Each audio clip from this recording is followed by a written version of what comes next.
Welcome to the Bougie Black Brother Network.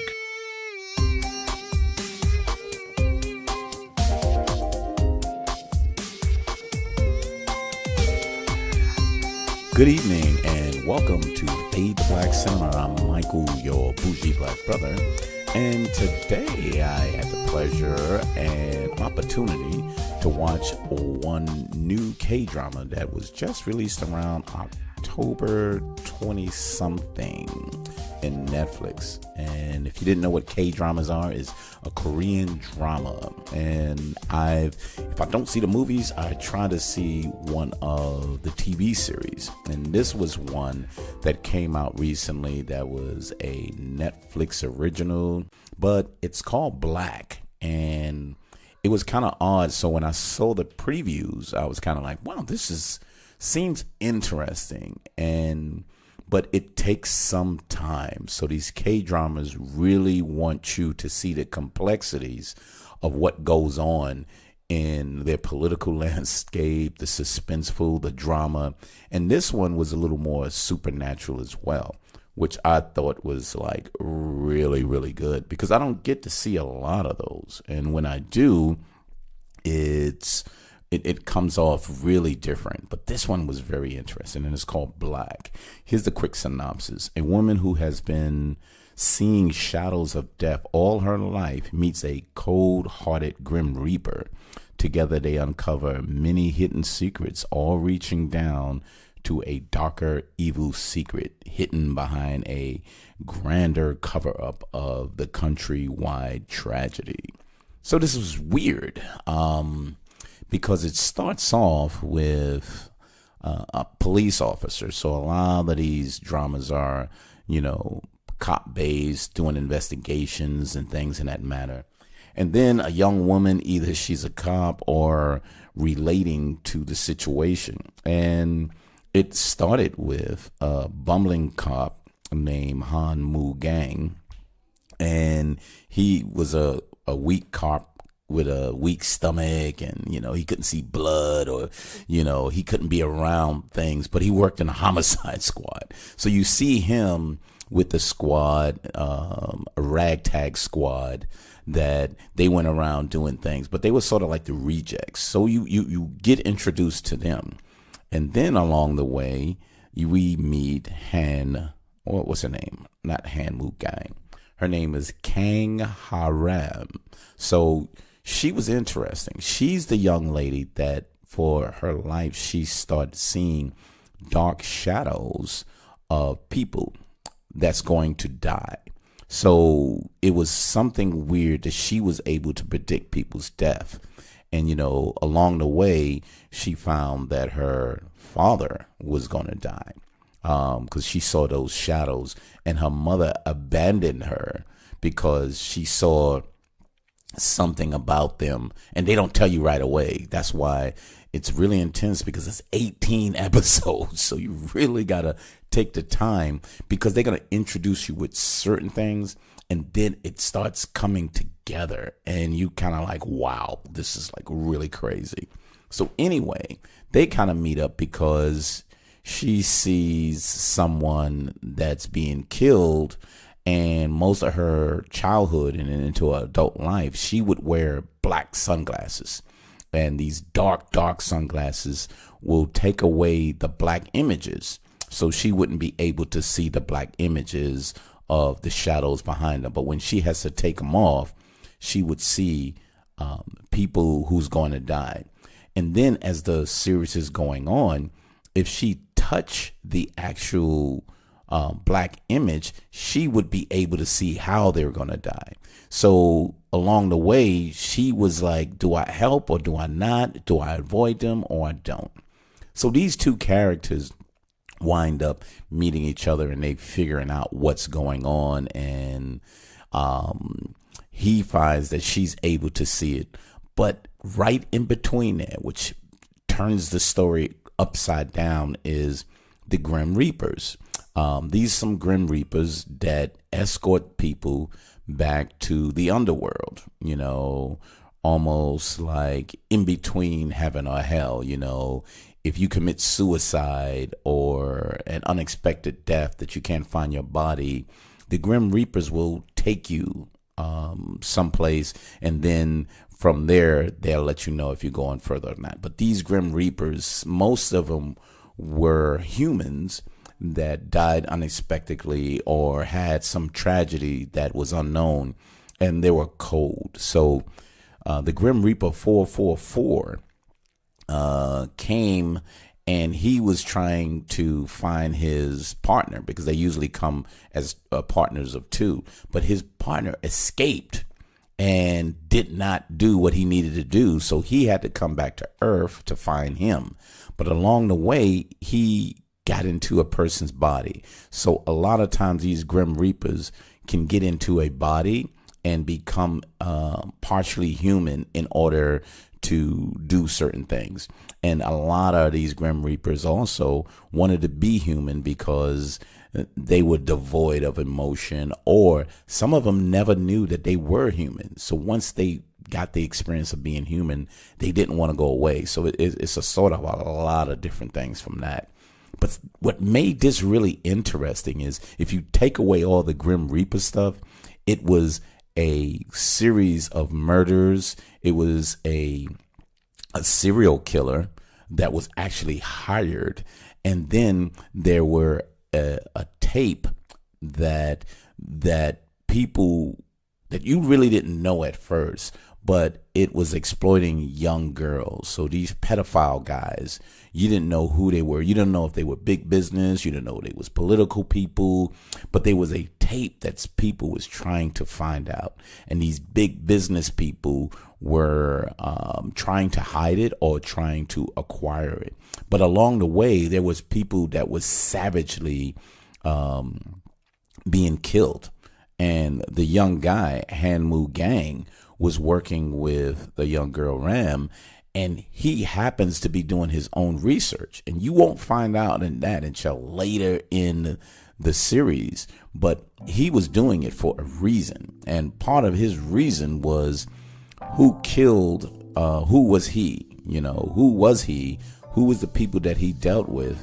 And his mother had a young boy that came from somewhere else, and she adopted him because her husband had an extramarital affair, and she said, please take my child, and she was able to take her child. And he didn't realize that that was his brother, and it was a long way along that he didn't know. He needed to find out about his life, but that connected to this really crazy just storyline and controversy that was going on. But in between that, there were so much different things. The young girl Ram was amazing. She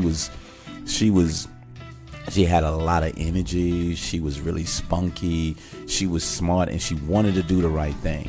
She really didn't want to have nothing to do with it until Hanmu Gang actually, when he died, they thought he died because he wanted to help a guy that she saw was going to die. And she was like, help me before this guy dies. I've seen the way he was going to die.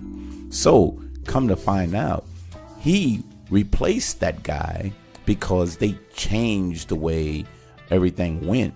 And when they stopped that guy from being killed by just arresting him, he actually got arrested. Well, not arrested. He got captured as a hostage, and someone shot him. And it looked like, and you got to see the series, it looked like it was an accident that he was killed. But for some reason, you'll see why he got killed. So it was really, really interesting. But they didn't recover him. He had a girlfriend also that she was a doctor, that she was part of a history of what these young girls were being raped and prostituted in this small area in Korea, because all of this was based in Korea. And I'm trying to remember the actual town that they was in, but it was like, I think it was Busan, because Busan is one of the popular places when you see these K-dramas, as well as, all the other areas. But it became interesting because she was hiding a secret. So everybody had damn secrets, but they gave you 18. And I'm keep saying this. They gave you 18 episodes. So everybody's story actually came out, and everyone had something that tied in to all of this. So let's jump to the Grim Reapers. So this Grim Reaper came back, the 444. He came back, and he actually jumped into the body of Ram. And Ram died because he got shot, but he got into his body and recovered from that. So as he recovered, he had no memory, and they all knew him as Mu Gang. And Mu Gang, all of a sudden, he could fight. All of a sudden, he didn't know anything, but he knew in order to find his partner, he had to have some way of doing investigation without just being a regular human. So he was glad that he got into the body of a police officer. And when he got into a police officer, it was humorous because he didn't know what he was doing. He didn't know how to drive. He was like, they had to sit there and he had to look at TV. But two other Grim Reapers came with him. One young kid who liked to rap and he was ignorant. And then there was an older Grim Reaper that was hundreds of years old. And they accompanied him. And they just stuck around because they can only be seen by other Grim Reapers. But for some reason, they found that, the young girl, the Ram, she was able to see them as well. So they tried to stick up, go away. So the movie was based on Joe Black, that they were watching TV. So they all sat in, what's his name's home, Mu Gang's home, and they just sat there because they had nothing to do, and they would just sat there looking at TV.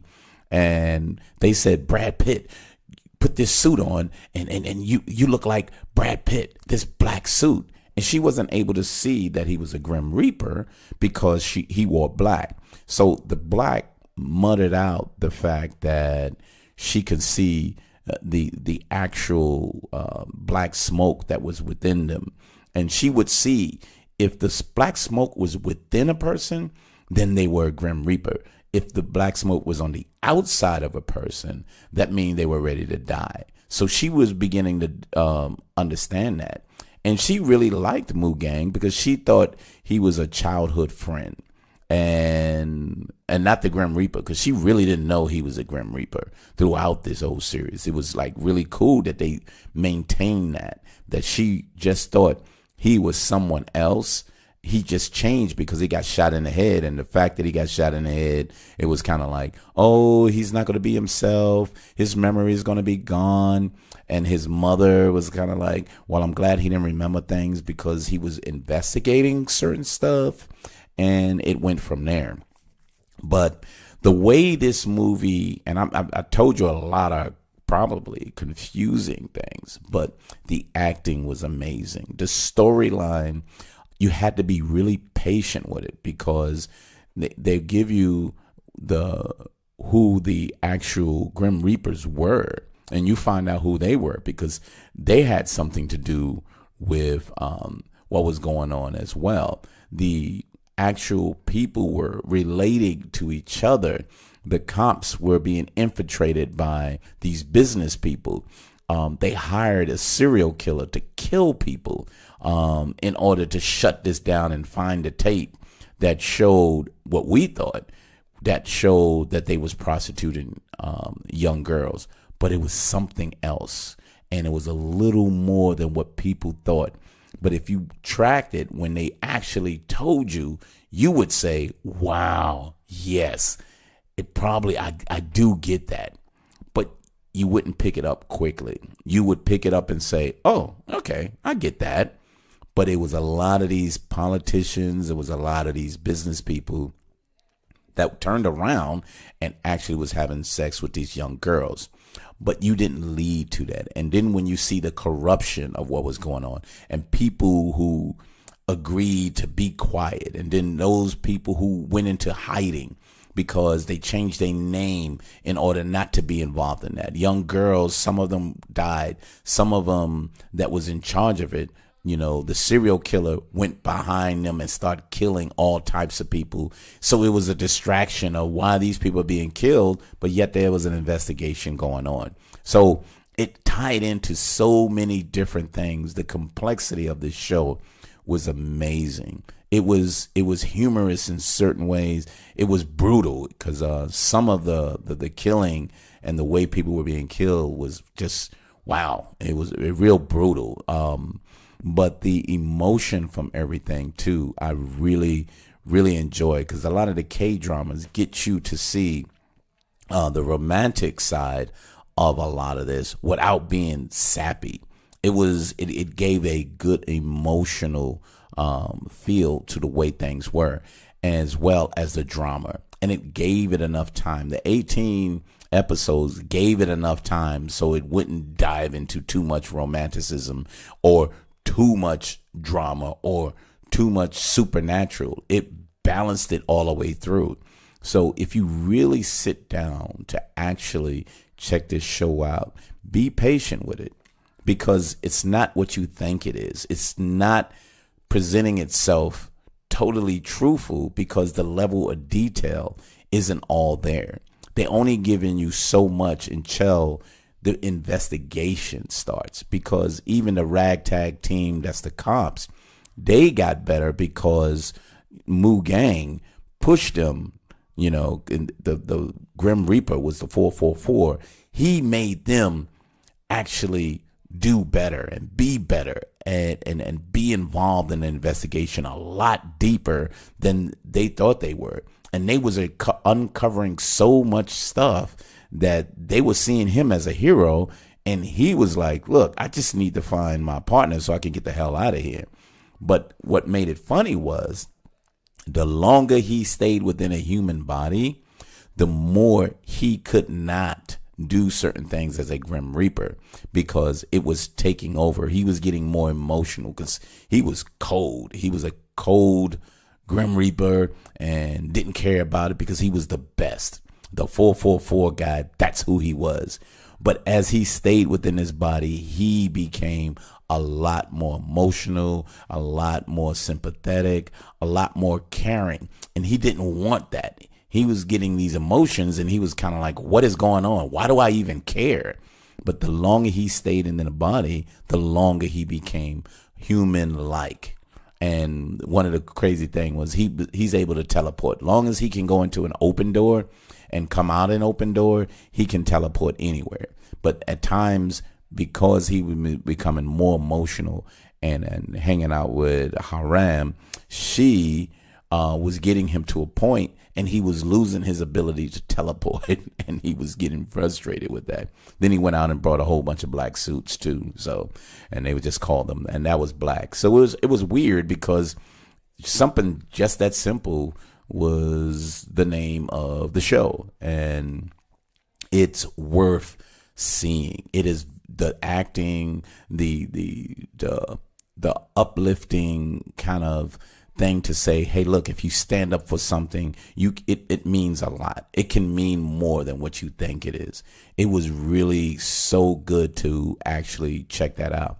And I love these K-dramas. Some of them is a little sappy. A lot of them is a little too playful in a lot of ways. I did Stranger, and I think that was almost as much too, with the guy who lost his memory. He was devoid of emotion because he had an operation with his brain, and that was previously. That was a really, really good series too. So that's why I was kind of looking forward to seeing this, because it gave me some similar, toward the other movie that showed an emotionless person who was researching something that went on, a serial killer, things that went on with the government cover-ups, and this child pornography or prostitution, and the way that was done, and how they had to dig in and say,